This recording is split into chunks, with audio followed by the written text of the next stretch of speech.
자, 여러분 반갑습니다. 배동산 교수의 맛있는 돈 이야기의 배동산입니다. 자, 여러분 반갑습니다. 엊그저께 2023년 하반기 경제 정책 방향이 보도가 되었죠. 그래요.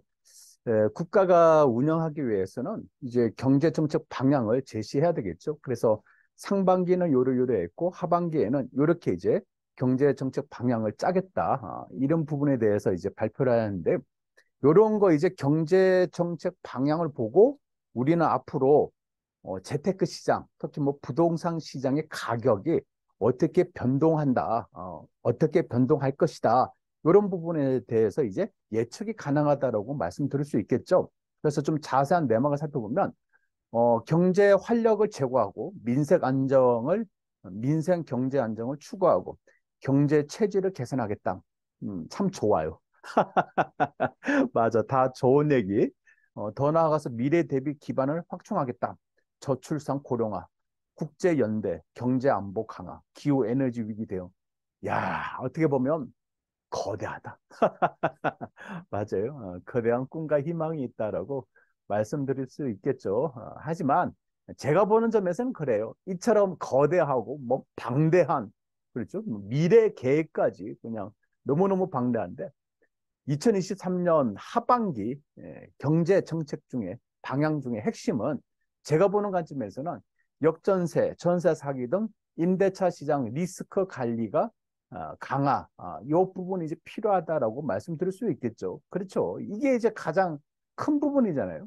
그래서 그동안은 대출 규제 완화, 그래요. 그동안은 뭐 대출 규제가 얼마나 좀 심했습니까? 그렇죠? 뭐 작년 하반기부터 올 초에 여러분 아시다시피 전세 가격 얼마나 많이 떨어졌나요?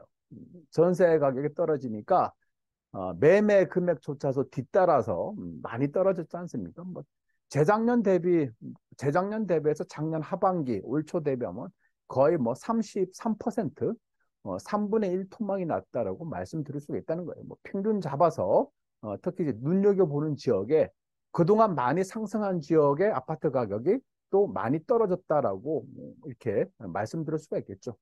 그만큼 그래요. 이 부동산 가격 하락, 전세 가격 하락으로 해가지고 부동산 시장이 엄청난 뭐라고 할까요? 뭐 태풍? 그래요. 왜 그러냐면 집주인 입장에서는 아니 전세금이 떨어지고 뭐 난리지 않습니까? 또 현재 살고 있는 세입자가 나가겠다라고 하니 집주인 입장에서는 난리잖아요. 전세금을 돌려줘야 되는데 물론 또 그래요.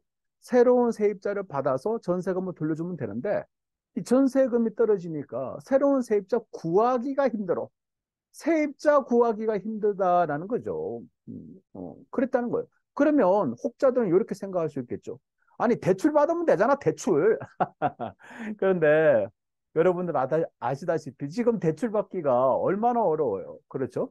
특히 다주택자, 1가구, 3주택, 4주택, 5주택은 거의 뭐 담보대출 자체가 다 막혀버렸다는 거 아닙니까? 1가구 2주택이라 하더라도, 그렇죠? 1가구 2주택이라 하더라도 전세자금 대출 반환 목적에 뭐 긴급 생계 뭐 대출 요런 맥락으로 일부러 받을 수도 있었는데 그것 또한 DSR 규제 40% 규제를 묶어가지고 그렇잖아요. 온전히 전세금을 돌려주지 못할 정도 어, 그 정도로밖에 대출이 안 된다는 얘기예요. DSR 규제 때문에. 따라서 이러한 부분이 있기 때문에 대출 규제를 완화하겠다. 세입자 보호 조치를 전제로 해서 그래요. 이사 가고자 하는 세입자 전세 만기 2년이 됐는데도 그렇죠? 이사를 가야 되는데 집주인이 돈은 못 주는 경우가 발생됐다는 거예요. 이러한 세입자를 보호하는 취지로 7월 말부터 1년 한시적으로 전세 보증금 차액에 대한 반환 목적 대출에 대한 대출 규제를 완화시켜 주겠다는 거예요. 그래서 임대사업자 입장에서는 RTI, 임대소득 이자 비용을 하향, 뭐 기존에 1.25 또 1.5%에서 이제 1%로 하향해 주겠고 개인이죠. 이거 중요하죠. 개인. 개인은 DSR, 그렇잖아요. DSR 규제 40% 대신, 40% 대신 이제는 DTI 60%로 적용해 주겠다는 거예요. 그러면 우리가 이제 담보대출 관련해서, 그렇죠? 우리가 이제 담보대출이야. 그러면 뭐 LTV가 있겠죠. 주택담보대출. 그러니까 주택담보대출 우리 아파트의 KB국민은행 시세에 따라서 뭐 60%라면 60%, 70%는 70%의 주택담보대출을 받는 거, 그 LTV라고 그러죠. 그리고 이 DTI라고 있어요. DTI. DTI는 뭐냐라고 하면 해당 주택 담보 대출의 연간 원리금, 원금 플러스 이자 상환액하고 기타 부채의 이자, 연간 이자만 합치는 게 이제 DTI라고 하죠. 그래서 그동안은 LTV, 뭐 DTI가 있었지 않습니까?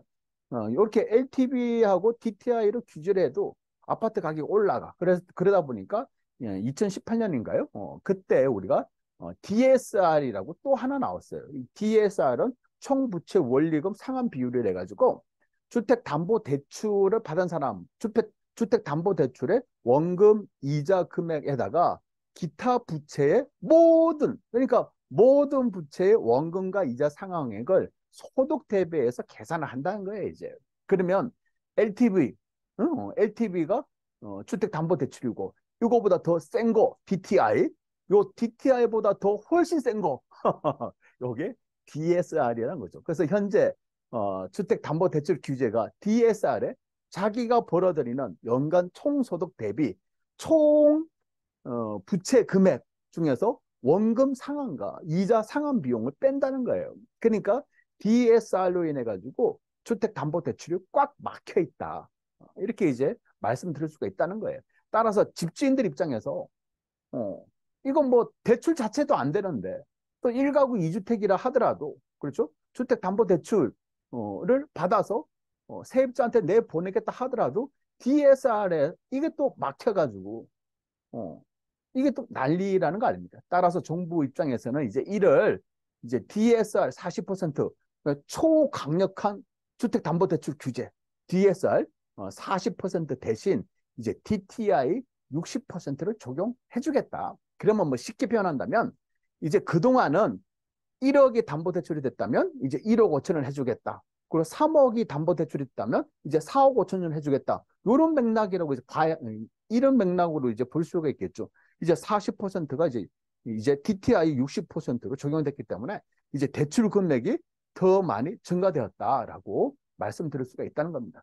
아무튼, 이런 식으로 주택담보대출, 물론 이제 전세자금 반환에 한한, 그렇죠? 한해서 담보대출을 풀게 되면 이제 앞으로 어, 여러분들이 궁금하게 생각하시는 차후 주택시장 어떻게 될 것이냐.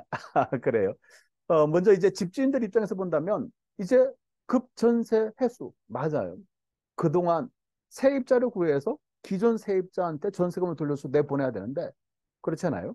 이제는 급전세 금액을 낮춰가지고 전세를 억지로 맞출 필요는 없다. 왜냐하면 대출 받아서 세입자 내보내면 되니까. 그러면 이제 전세금, 그렇죠?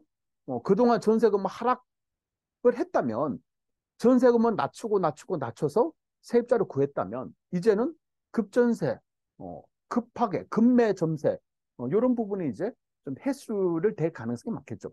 그 다음에 이제, 그래도 전세가 안 구해졌어. 그러면 내가 집을 팔아서라도, 그래요. 세입자한테 전세금을 돌려주기 위해서 집을 팔았으라도 전세금을 돌려줬는데, 이제는 뭐 주택담보대출이 된다면, 그렇잖아요? 그러면 이제 급매물이 줄어들 가능성이 증가되었다.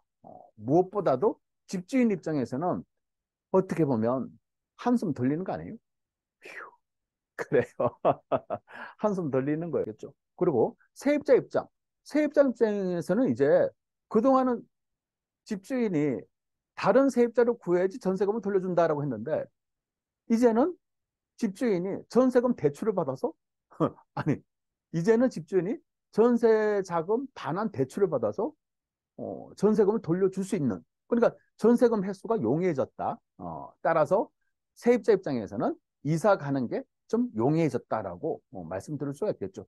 어떻게 보면 이렇게 전반적으로 이렇게 세입자 입장이 됐던 그렇죠.